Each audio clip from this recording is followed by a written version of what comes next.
नमस्कार, India publishers association में आपका स्वागत है। मैं हूं डॉक्टर तरुणा एस गौड़।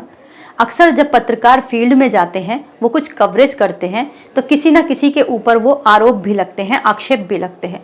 उसके एवज में लोग उनके ऊपर मानहानि के केस का दावा करते हैं, उन्हें डराते धमकाते हैं। तो सवाल ये उठता है कि पत्रकार के ऊपर क्या मानहानि का केस किया जा सकता है। इसी विषय पर आज हम बात करेंगे। तो सबसे पहले ये जानते हैं कि मानहानि का केस कब होता है। मानहानि भारतीय दंड संहिता 500 के मुताबिक आईपीसी सेक्शन 500 में इसका जिक्र है। उसमें बताया गया है कि जब कोई व्यक्ति किसी के ऊपर झूठे आरोप लगाता है या फिर उसके द्वारा कहे गए शब्दों, लिखे गए शब्दों या फिर किसी पिक्चर, तस्वीर या फोटो, किसी भी वजह से अगर किसी व्यक्ति के मान की हानि होती है तो उसके ऊपर मानहानि का केस चलता है, जिसमें सजा और जुर्माना दोनों का ही प्रावधान है। इस विषय पर हमने विस्तार से वीडियो बनाया हुआ है, आप भी मानहानि के ऊपर ये वीडियो देख सकते हैं। बाकी इसी विषय पर सीमित रहते हुए आपको ये जानना चाहिए कि मानहानि का केस पत्रकारों पर किन स्थितियों में होता है। जैसा कि आईपीसी सेक्शन 499 और 500 में ये बताया गया है कि अगर मान लीजिए आप कोई टिप्पणी कर रहे हैं, कोई बात कह रहे हैं और प्रकाशित कर रहे हैं, उससे किसी की मानहानि होती है तो मानहानि के दायरे में आएगा। लेकिन अगर टिप्पणी सच्ची हो, यानी कि बात सही हो, तो ये चीज़ मानहानि के दायरे में नहीं आती। तो जब भी आप फील्ड में कवरेज करने जाएं, अगर आपके पास उसके संबंध में पुख्ता सबूत है, ठोस सबूत है, फोटो है, वीडियो है या कुछ भी चीज़ है, कोई फैक्ट है, कोई डॉक्यूमेंट है और वो सच है, आपने जो बात रिपोर्ट पेश की वो सही है, तो फिर आपके ऊपर मानहानि का केस नहीं होगा। इसीलिए किसी भी पत्रकार के ऊपर यूं ही मानहानि के केस नहीं कर सकते लोग, जैसा कि वो धमकी देते हैं, चाहे फिर वो कितनी भी बड़ी पोस्ट पर क्यों ना हो। अगर वो मानहानि का केस करते हैं तो इस पे उन्हें प्रूव भी करना होता है कि उनके मान की हानि कैसे हुई।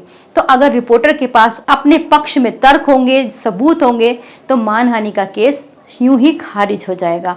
तो अगर आप भी फील्ड में जाते हैं, ये सबसे ज़्यादा समस्या आती है डिजिटल प्लेटफॉर्म्स वालों के साथ, क्योंकि वो रजिस्टर्ड मीडिया नहीं है। अगर वो रजिस्टर्ड मीडिया हो तो लोग इस तरह उनको धमकी जल्दी से नहीं देते, वो सोच समझ कर देते हैं, क्योंकि वो एक रजिस्टर्ड मीडिया है। लेकिन खाली डिजिटल प्लेटफॉर्म्स हैं तो उनको डराना बहुत आसान हो जाता है।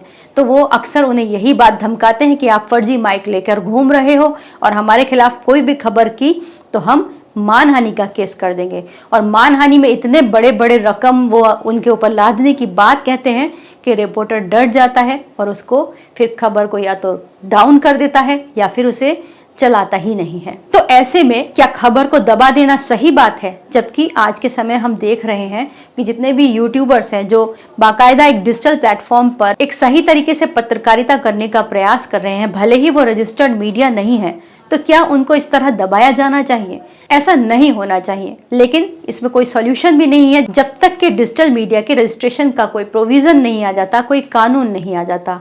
अभी के समय में तो इतना है कि जितना भी डिजिटल मीडिया है वो केवल एमएसएमई में अपनी इंफॉर्मेशन दे सकता है, वो बता सकता है कि हाँ, हम डिजिटल मीडिया की तरह काम कर रहे हैं, लेकिन उनको रजिस्टर्ड मीडिया माना नहीं जाता। तो ऐसे में आपको करना ये चाहिए, या तो आप खुद का न्यूज़पेपर रजिस्टर्ड करा सकते हैं या फिर आप लीड इंडिया के साथ मीडिया टाई अप कर सकते हैं। अगर आपको किसी भी तरह की समस्या है, फील्ड में आप अच्छा काम कर रहे हैं, जर्नलिज्म कर रहे हैं, तो अगर आप भी अच्छा काम करना चाहते हैं, जर्नलिज्म करना चाहते हैं, लेकिन आप अभी रजिस्टर्ड मीडिया नहीं है या फिर अभी आपका पेपर रजिस्टर्ड नहीं हो पा रहा है, तो आप लीड इंडिया के साथ मीडिया टाई अप कर सकते हैं।